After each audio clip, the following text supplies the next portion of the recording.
I'm joined with Ramona right here, right now. How's it going? Hello, how are you? I'm good. Thank you so It's much for being on the lovely. show. Yeah, it's lovely to hear your voice. Lovely, lovely indeed. So, I've met you twice in Yes, Lexington. We met at the Austin City Saloon, and yes, a mutual friend of ours by the name of Renee Cobb, she hosts a weekly show called Overtones. She brings in a band every week, or one or two bands. And the first time I met you, you was a host, a yes, co-host, and it featured, I believe, Kiana and her yes. band, and another artist as well that night. And then when I heard that she was bringing you back, but only this time to perform with your multiple bands, I'm like, I gotta see that. So, and I did. I got to see Banshee. They sound amazing. And then I also got to Thank see you. definitely Pinwheels. Yes, Um, that was amazing as well. So as I point out in the introduction, you are definitely a versatile musician. Given the uh, numerous part of bands and groups that you're a part of and different music styles.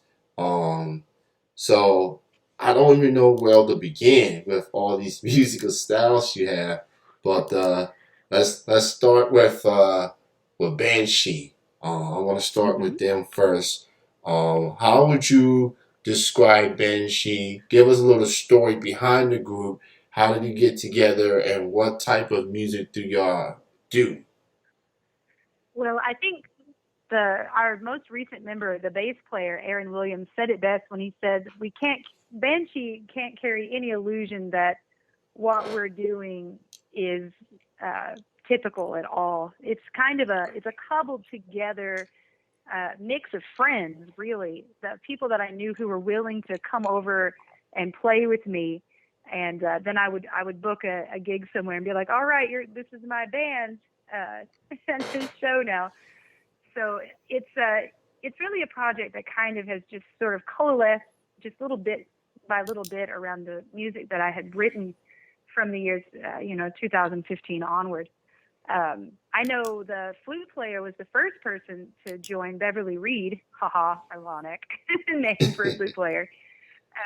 She was the first person to quote unquote join because she came with a friend to Odeon one night when I was there. Odeon used to have the From the Hearth series for songwriters, and I hosted one. And she came with her flute, and it was very cute. She came with like sheet music for like Mozart etudes, and I was like, "Oh, honey, no, no, no." And I kind of ringed her in and told her to come join a show with me, and kind of caught her that way. She's a more of a classically trained flute player and has been learning about improvisation in this band. So that's been a very interesting and fun experience. And then I had played with Andy Cook, the drummer, the percussionist, with a couple of other projects. I think one other project, and we had jammed. And he came to see me and Beverly and Steven. Steven was playing guitar with us at that point. I co-opted him, being my boyfriend. I told him he had to play guitar. And Andy just showed up, and during the set break, he ran home and grabbed his djembe and came back, and then we had a drummer. And he brought on Aaron sometime later because we were hurting for a bass player. So that's kind of the story about how Banshee came to be Mhm. with the members in the band. And while we play, I mean, it's very singer songwriter driven, but it's also very informed by my favorite writers and our favorite musicians, people like Nick Cave and Tom Waits, of course, and jazz standards. We usually perform at least one or two jazz standards in a show. Um, Olivia and Rose is one that features Beverly on vocals. So, and a lot of the music I grew up with, I grew up with Led Zeppelin and Jefferson Airplane and Jethro Tull and Heart. It's what my parents were listening to, so that's what I listened to. And I think I think a lot of that is sort of reflected in the music that we make. Gotcha, gotcha. Yeah. I do love jazz. I think that's how Renee lured me back to Austin City. When you brought your bands with you, especially Bandshee. Yeah. And one of my favorite songs that night that y'all performed was Alive in Louisville. I was like, ooh, that is so good. That is so That good. that one has gotten better. That was one of the songs that was really hurting for a bass line. And when Aaron came in, I didn't have a bass line, and so I kind of played it for him. And I told him, like, don't be afraid to. He has a lot of like funk and kind of soul and jam band experience. I was like, don't be afraid to like bring that in and write a bass line that's not something I would have thought of, and he did. And I feel like that song in particular, Aaron has really he's breathed life into that song. Yeah, he I'm did. very happy. He definitely did. So y'all released an album recently called Diamonds. Yes. So that is available on all the platforms. I also Mhm. see that you got some Bandcamp as Yeah. well. I don't know if you heard the news on Bandcamp recently, but they are bringing back Bandcamp Friday starting tomorrow. What? I did Yes, not hear that. yes. Huzzah!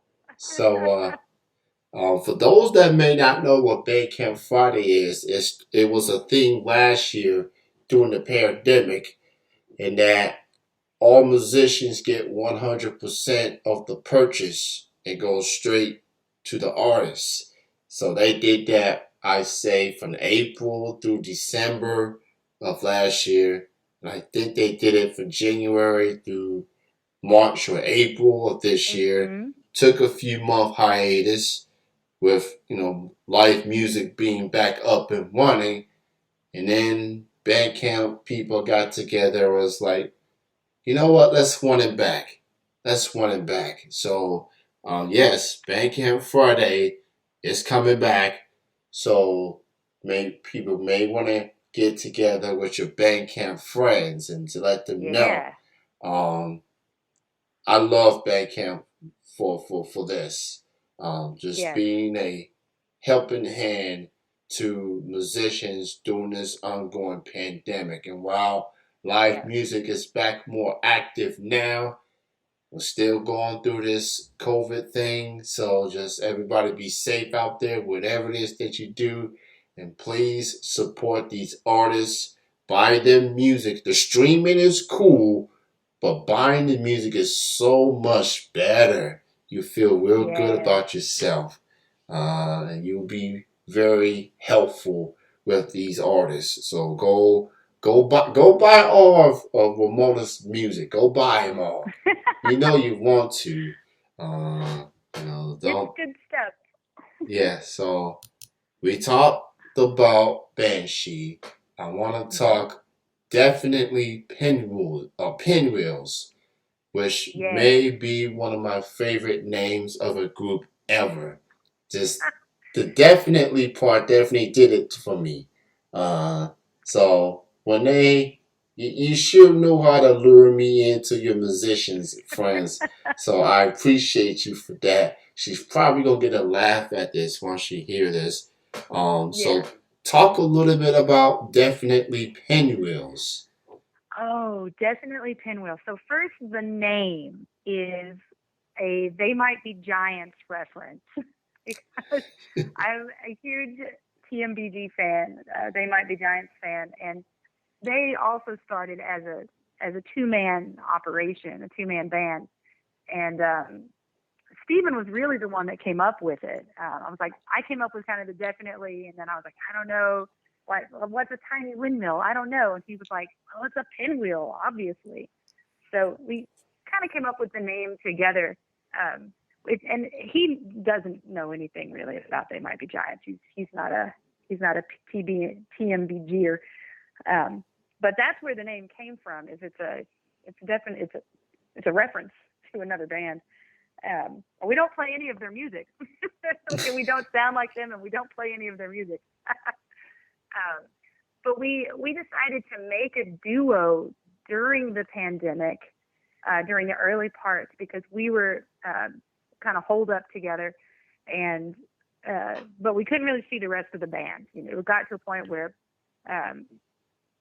with the various Beverly travels from Cincinnati, Ohio, from out of state for band practice. So we had one band member across the state line, and our percussionist is one of the owners of the Rocker Belts company here in Louisville, and was still doing work, some work throughout the pandemic without the support of his usual labor, as I understood it. So there was already a lot of potential exposure so we decided to put off band practice for the whole group. But Stephen and I kept practicing, and I had been learning Django Reinhardt. So I've been studying Django Reinhardt's style of jazz and swing, or jazz manouche, and I was learning to play that and wanted to learn more. And jazz manouche is best if there's more than one person, because you have someone to hold down the rhythm or the la pompe, and then someone to play the lead. And so it seemed like a natural dynamic for us to study it together. Funny, I got into jazz manouche because of the Richard Thompson song, Guitar Heroes, where he talks about all these great guitar players that are his heroes, and each person gets a verse. And Django is the first verse. And I've never gotten past Django. I'm still on Django. But we decided to put that together. And we'd already been kind of playing together out at like some open mics. I think we had gone to an open mic in Lexington at Blue Stallion, I think it was, where we met Renee and Adrielle and Kevin Holm Hudson, a lot of the Listen Locally crew that we love so much. We actually met in person there, perhaps for the first time. And then, 2 days later, the pandemic shut everything down. So that's the story of definitely Pinwheels. Was we couldn't meet with our band, and we just really wanted to study this style of jazz music in Django Reinhardt's style. And we wound up doing a bunch of online open mics and got to be pretty good friends with more so the Lexington crew. They were super active over Zoom and online during the pandemic. They did a great job. Renee and Adrielle hosting the Listen Locally open mics online, and people showed up, and it was a really wonderful feeling to be part of a musical community, even though we were at that time in a pretty hard lockdown. We weren't going to work, we weren't going anywhere, we weren't seeing any other humans, so that was kind of like one of our few human contacts of the week. And now it's its own thing, and we're booking our gigs and recording music for that project separately. So something good came of the pandemic, I guess. Yeah, definitely with Zoom, definitely becoming a theme. I'm just started using Zoom myself. I'm a late bloomer to Zoom, but I've been using it myself, and it's just like, wow, you really can do this, and it's not Facebook Live or anything like that. There's other options. Yeah. I think that's pretty amazing, and I have been hearing about Listen Locally having these virtual shows, so that's pretty awesome. And the thing with Renee and her crew is that they keep things going even when we was literally at home, could not get out the house. Those are the days that I don't want to relive ever again. Like, I appreciate the virtual aspect, but I think we all like to see people. You being a musician, you want to see faces, you want to see smiles. Oh yeah. You want to hear the laughters, you want to see that. So that's pretty amazing. Now, with all the musical talents that you have, I see you got a lot of shows coming up in August. Please let the listeners know where can they see Ramona and her mini bands in the Oh city named boy. there. Well, yeah, so in light of us releasing our album last June, we decided, and also with things opening back up over the summer, was an ideal time to book some shows. So, and in fact, there's a really cool one tomorrow night, Friday, August 6th. I believe it starts at 8:30, and it's going to be us and another band that's based in, at least in part, in Lexington, called Sad Black Lab, and they also just released an EP, and it's amazing. Steven described it as though, like, basically the singer from Tool had made a folk album. It's awesome. Like, we're both huge fans of it. And then the other band that will be playing with us is the perennial favorite Drunk and Sailor, who are a bunch of great guys, really good friends of mine, and I just love doing shows with them because they're so much fun. So that's a Mag Bar here in Louisville, in Old Louisville. I guess on Magnolia Street. I don't know how to go places anymore. Like, I have to Google my bandmates' friends or my bandmates' houses. So that's one show. Definitely Pinwheels is heading up with our good friend Margaret Evans to the South Indy Books and Brews in Indianapolis on Saturday. And we're going to be playing there Saturday the 7th from 7 to 9. I'm also going to bring up some of my books and see if anybody wants to buy a book. And then, oh gosh, Banshee's doing a show at the Enchanted Forest, August the 12th. That's a Thursday night. So if you're looking for something on a Thursday night, we're going to be rocking the Enchanted Forest. We have kind of a new set. We're kind of quote unquote going electric, so to speak. So that's going to be a pretty rocking show. And we're splitting that one with Quite Literally, who is also just one of my favorite bands. And Katie Did It, who's in that band, is just one of my favorite kind of musical working musician heroes.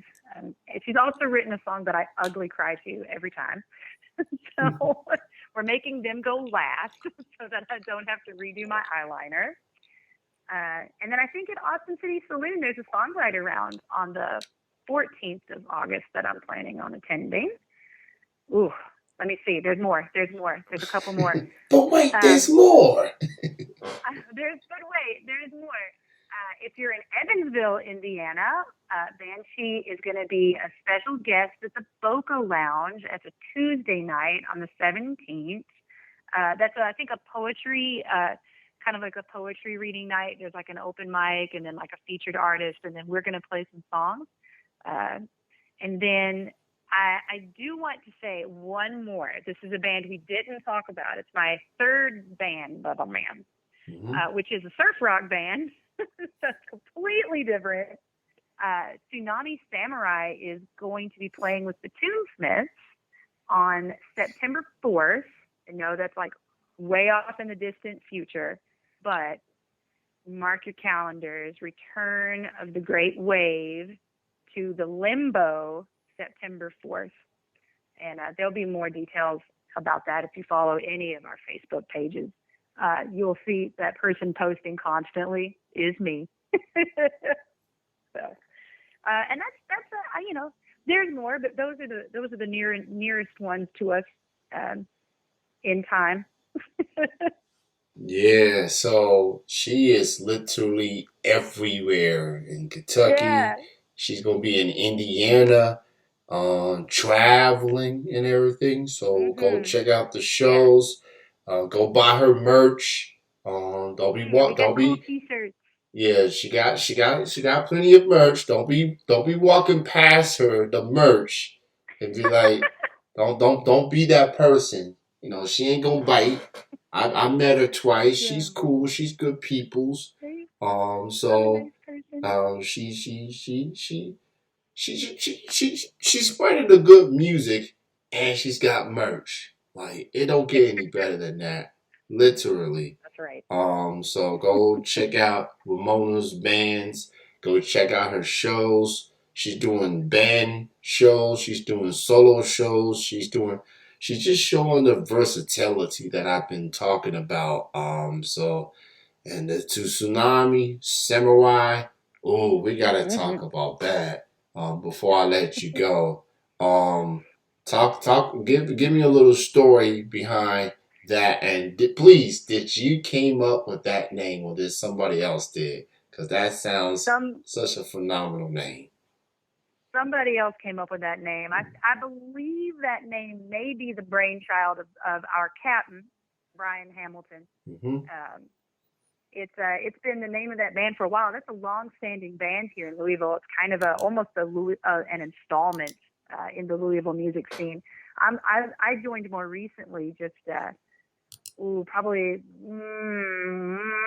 maybe at the end of 2018, beginning of 2019ish, maybe. And Hmm. I originally came on to try and drum, but I was not very good at drums, so I went over to keyboard and saxophone. So it's a fun band. It's a surf rock band. We play a lot of like classic, like Dick Dale stuff and the Ventures, and the guitar players in the band just tear it up. And it's a lot of fun. We haven't played a lot of shows, again, because the individual members, with things opening up, work schedules are insane. We didn't practice for a long time because it was dangerous to get five people together. So, but we're making a comeback. We actually are also releasing an EP in I think October, and the individual singles, most of them are, you can stream them and download them on Bandcamp if you go to Tsunami Samurai. And that singer in the background of those songs was like singing the really high pitched notes is me. So, And but I it's a bel lot of fun. It's totally different, and I just love it. It's I don't know. I just love it. It's fun. It's different. I get to dress up in like beach stuff. I like Ramona. I really like her a lot. I literally do. Go check out the latest single, Athena of the Plains. Um, Yeah. go go check that out. The EP is coming in the fall. Until then, just stream the heck out of Athena of the Plains and Yes. go buy it as well as on Bandcamp. Bandcamp Friday is tomorrow. So Tomorrow. go buy that, especially on that day, because 100% of your purchase is going straight to the musicians. Bandcamp is bringing it back for August. So go be a helping hand to your musician friends. They will really appreciate it. Ramona, it was a pleasure of having you on the show. It was also a pleasure of meeting you at the Austin City Saloon as well. You are a very sweetheart, endearing, good person, talented musician, and I'm glad that our paths have crossed. And I hope that our paths will cross again down the road. Yeah. And thank you again for your time. I've had a lot of fun chatting with you. Yeah. Thank you so much. I really appreciate it. You're really awesome too.